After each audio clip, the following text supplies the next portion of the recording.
Affaire de Roi Neymar. Est-ce que vous avez encore entendu parler de lui? Bizarrement, presque non. Oui, c'est vrai, il y aura peut-être certaines vidéos qui vont parler de lui et tout, mais c'est un peu rare ces temps-ci. Du coup, il y a quelques Togolais qui sont sortis, puisque c'est quelqu'un, quand il est là, il y a toujours ces vidéos qui passent souvent dans Tête pour toi, il y a des vidéos qu'il fait et tout. Donc, si tu remarques ou bien tu te rends compte que ces vidéos ne passent plus dans Tête pour toi, tu vas te souvenir de lui. Du coup, il y a certains Togolais qui sont sortis finalement pour se prononcer sur son sujet parce que ça commence par rentrer dans le manque. Et là, ce n'est plus affaire de... Il a été arrêté par qui ou bien il a été arrêté pourquoi? Non, ça commence par rentrer dans le manque apparemment.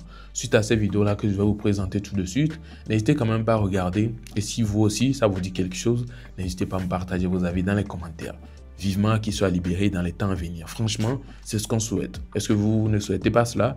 En tout cas, vos avis en commentaire seront les bienvenus après avoir regardé les vidéos que je vous présente là tout de suite. Aoula, mi gbadon, mi glona mbede. Jusqu'à maintenant, Neymar, mon pop boba no mola. Coucou à le Neymar ta kaka de gama. Mi glona be Neymar mon pop boba no mola. Neymar. Neymar, un mois la gentil me volo. Un pop boba hado.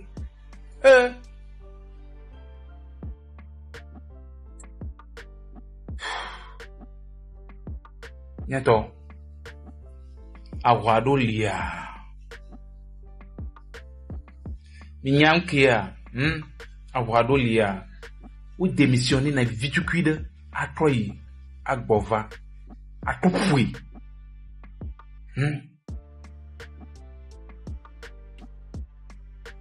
Il faut reculer pour bien sauter. Mi blonne be Neymar ba porto ba la fima. Hey! En tout cas, mon frère, courage, ça va aller. Le roi Neymar, le roi Neymar, le roi Neymar,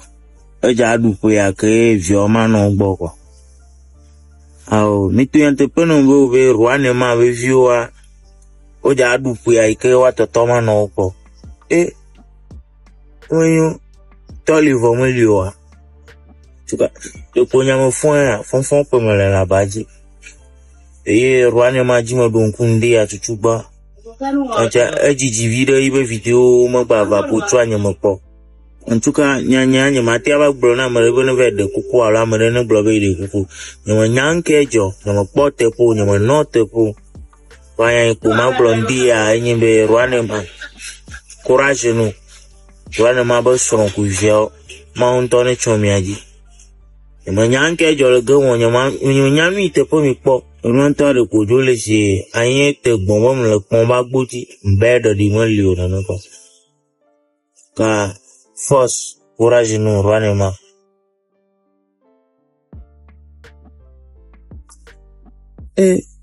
Pardon, tu me fies à mon vidéo, le ghetto,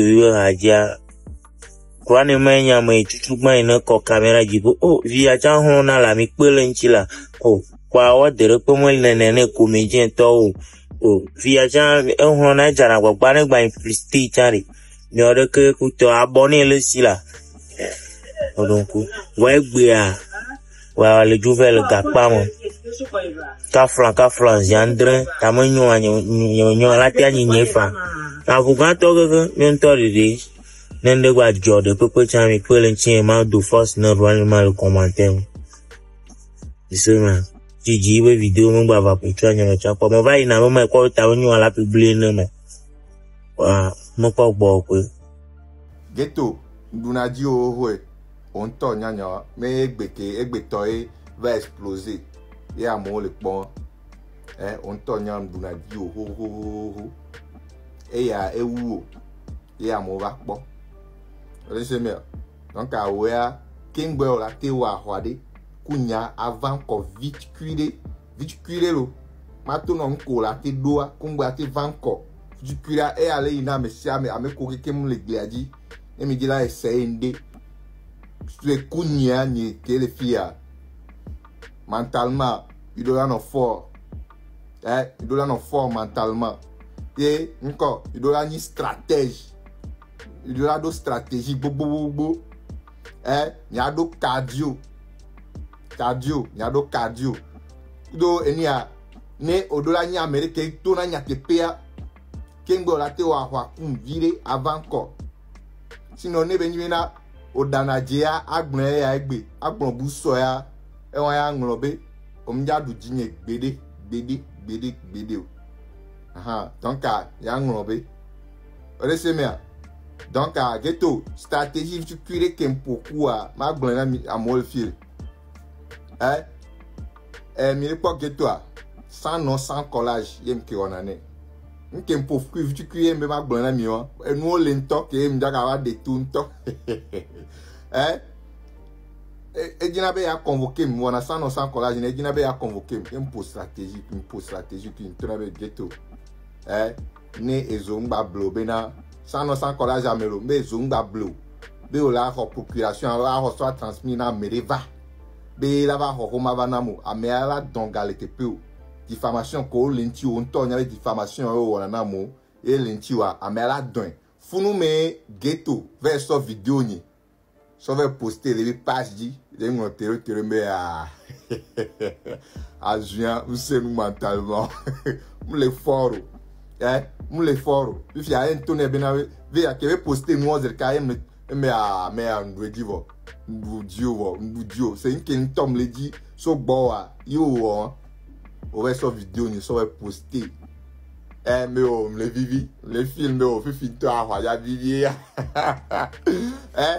pour men dit bah vient tout ben tu viens à côté ko so le tient côté moi défenseur c'est moi le ko on nya na nu yo ta gbojo kuno ye ni tochia on pam vient no kawa o ate hon on nya te hon ori enu o gba le gbogbo re video le gbogbo re enya efopo enya o suleke o le nto yato mi ngba chi o nya njibe ni trova le no se creo be a trova e ba ka vient no o le se mi a no je to pa ni ke le fia o mi adu jigbero ya conseil d'amis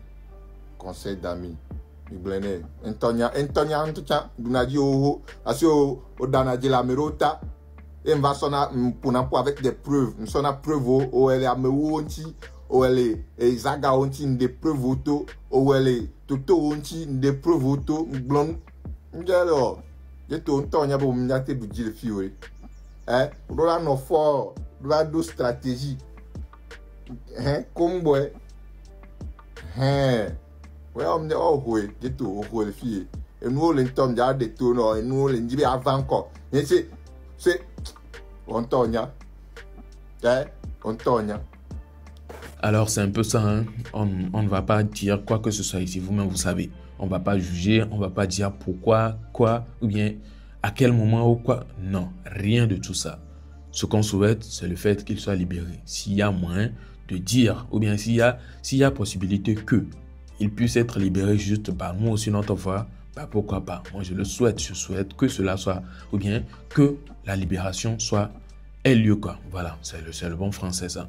En tout cas, comment trouvez-vous les réactions de ces quelques personnes qui se sont rappelées de Roi Neymar juste comme ça et se sont prononcées sur le sujet? Et on peut remarquer que ces gens-là, ce ne sont pas des Banois, ce sont juste des vidéastes ou bien des gens qui font des vidéos aussi sur la toile.